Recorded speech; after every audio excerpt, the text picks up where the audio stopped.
Oi, pessoal, tudo bem? Nós vamos agora dar andamento à unidade 4, né, que é a última unidade do nosso plano de ensino, que versa sobre educação e movimentos sociais, as principais legislações. Então, eu espero que nessa unidade vocês façam, assim como nas anteriores, vocês façam a leitura atenta, os fichamentos dos textos, respondam com bastante atenção ao fórum. Há também um filme que eu quero que vocês assistam, né? Está também no fórum, que é para o Dia Nascer Feliz, que fala sobre essas tensões, essas questões sociais que envolvem o movimento educacional. E para a gente poder, vocês responderem com bastante calma, bastante propriedade às atividades propostas, ok? Bom, como é que essa disciplina, essa unidade, ela vai começar com duas perguntas. A educação escolar e os avanços da sociedade, né? Vocês viram ao longo do tempo que a educação escolar, ela foi se moldando às exigências da sociedade, né? As atuações da sociedade. E aí tem a pergunta: todas as pessoas têm se beneficiado igualmente do sistema educacional? Na história da educação, por quem, para quem e como foi organizado o conhecimento?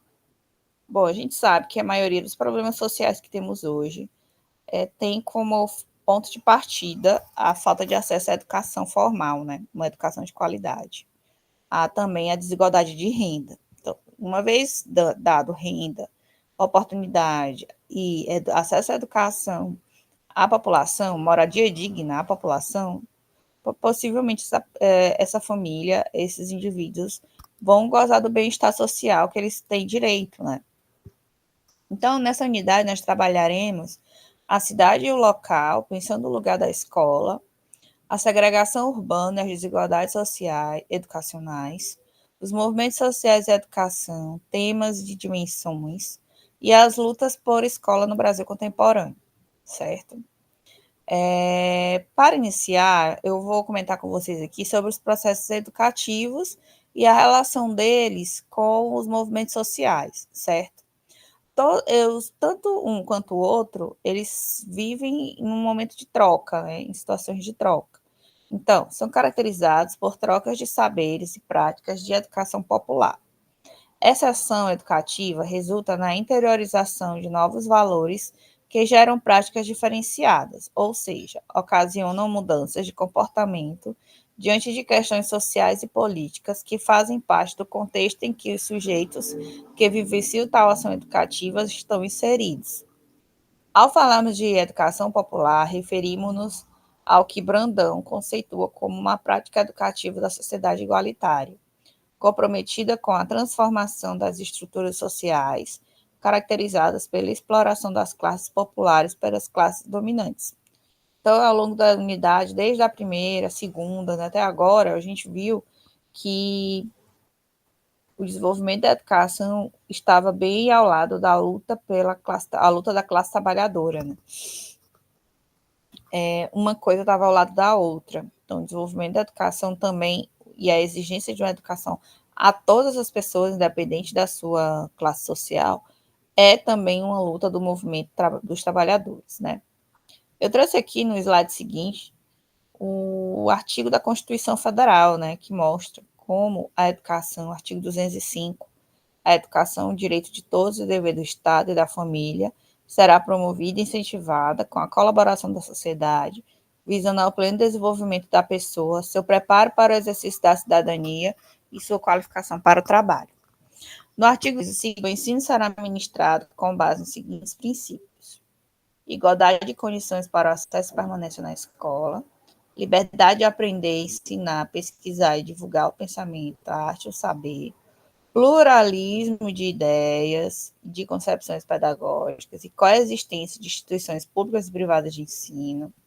Eu dou um destaque também aqui ao artigo 5º, né? O parágrafo 5º, valorização dos profissionais de educação escolar, garantias na forma da lei, planos de carreira com ingresso exclusivamente por concurso público de provas de títulos e das redes públicas, né? Então, comenta aqui com vocês essa parte, esses artigos, tanto o artigo 5º quanto o artigo 6º, né?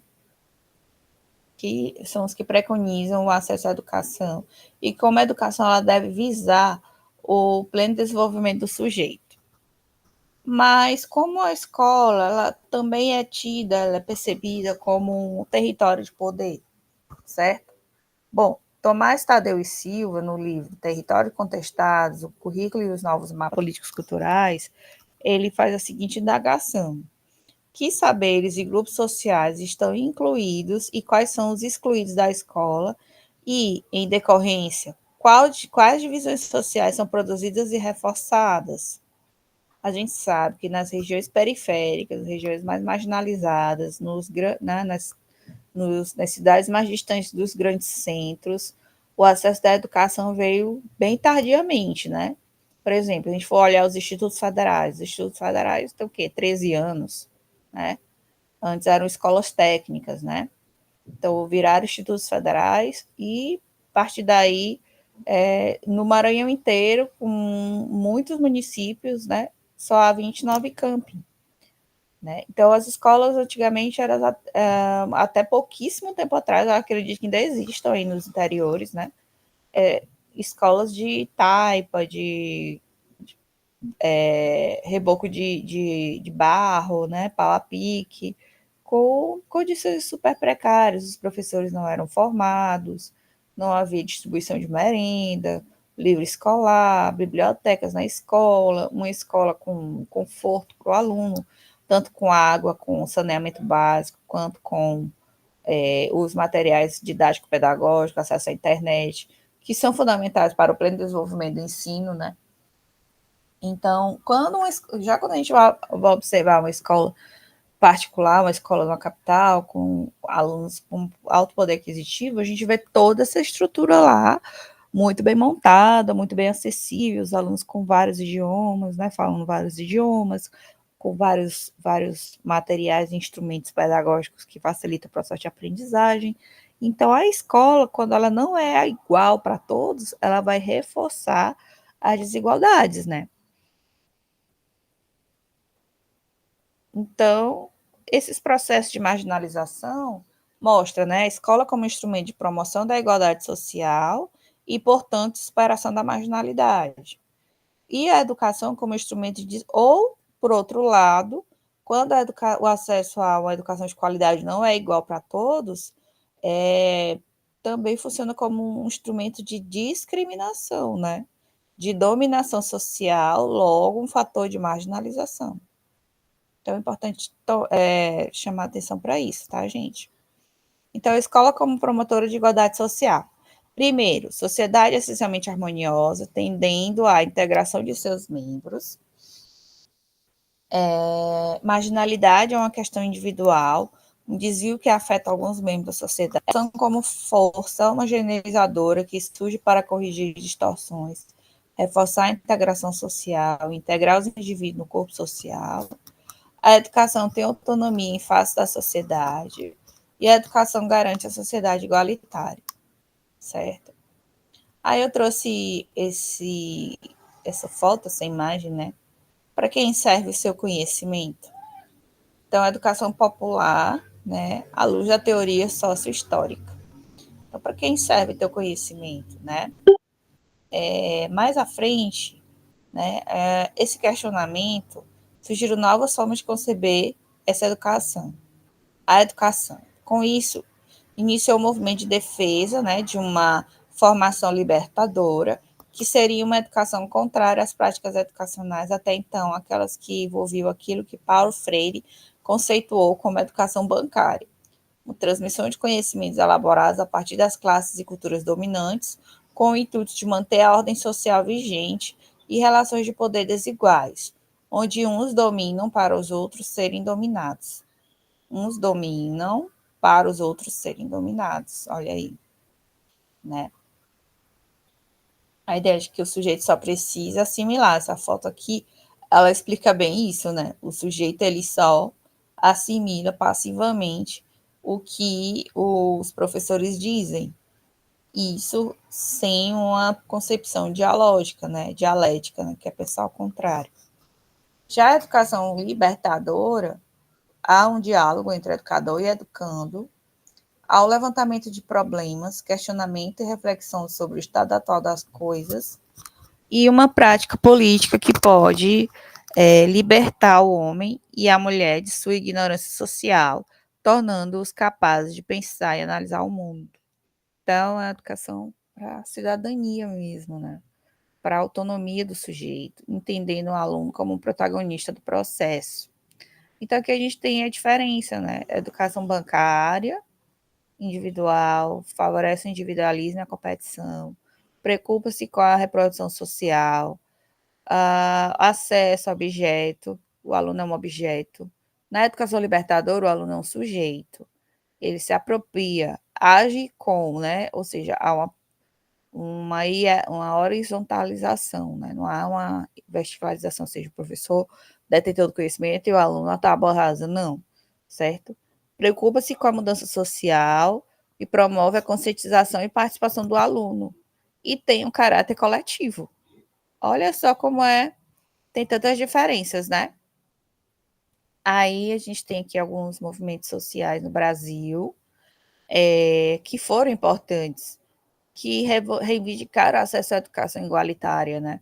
A classe trabalhadora, ela sempre teve essa função, né, social, de pedir e exigir que a riqueza fosse dividida de forma justa, né, especialmente com os mais pobres e com os negros, com as pessoas mais que estão à margem, mas à margem no sentido de que não ocupam as posições de poder, certo? Então, tudo isso veio da consciência de classe, né? Consciência de classe é produto das lutas da classe, portanto, uma prática social. Por exemplo, ano passado, por exemplo, teve uma greve dos institutos federais, né? Aí alguns alunos, alguns pais não questionaram, por que vocês vão fazer greve? Vocês são concursados, vocês ganham salário todo mês. Mas entendam, se não fosse feita a greve, muitos direitos que a gente teria, que está na Constituição, que outros servidores de outros órgãos já têm esse direito assegurado, para a gente não viria. Então, houve um aumento, um dobro do aumento do nosso auxílio alimentação, porque os alimentos aumentam todo dia. O poder de compra do nosso salário não é igual ao do poder de compra de 10 anos atrás, e deve haver um reajuste para cumprir, né, para suprir o que a inflação corrói do nosso salário. Então, isso tudo só é possível a gente ter esse direito caso a classe trabalhadora se una e forme movimentos, né? Então, o discurso e a fala têm poder educativo desde sintonizados com o real. A educação formal também pode contribuir nesse processo, quando ocupado e articulado às lutas. Os movimentos sociais educam para o novo, na medida em que apontam concretamente para este novo. É a luta radical que permite abrir novos horizontes para o futuro da sociedade e também para a educação. Aí aqui eu trago uma frase do Paulo Freire que ele diz, né? Ensinar não é transferir conhecimento, mas criar as possibilidades para a sua própria produção ou a sua construção. Então, é mostrar para os alunos e mostrar para os educandos que eles são parte da sociedade, né? A escola também tem um papel importante quando faz uma educação emancipadora, e isso favorece que os alunos se entendam como parte da sociedade, né? Participe lá da associação de moradores deles, participe dos movimentos né, religiosos deles, e entendam que olhar o mundo e ver o que está faltando, reivindicando nossos direitos, saber fazer uma contestação, por exemplo, não tem médico no posto de saúde, a escola está faltando professores, está faltando uma merenda, está faltando um material, né? Então, onde é que o aluno pode ajudar? E a educação atuar. E essa educação libertadora, ela faz com que os alunos, que os sujeitos, que as escolas formem sujeitos críticos, né? Emancipados, e por consequência, a sociedade lucra com isso, né? Porque mais pessoas terão consciência de seus direitos e de seus deveres, certo? Então, pessoal, é isso. Desejo que vocês tenham, né, entendido direitinho o que essa disciplina se propôs e façam essas leituras. São conhecimentos, conteúdos que não se esgotam aqui, certo? Aqui é só um ponto de partida. E no mais, estou à disposição. Esse aqui é meu e-mail. E fiquem à vontade para mandar perguntas, tudo bem? Um abraço, fiquem com Deus.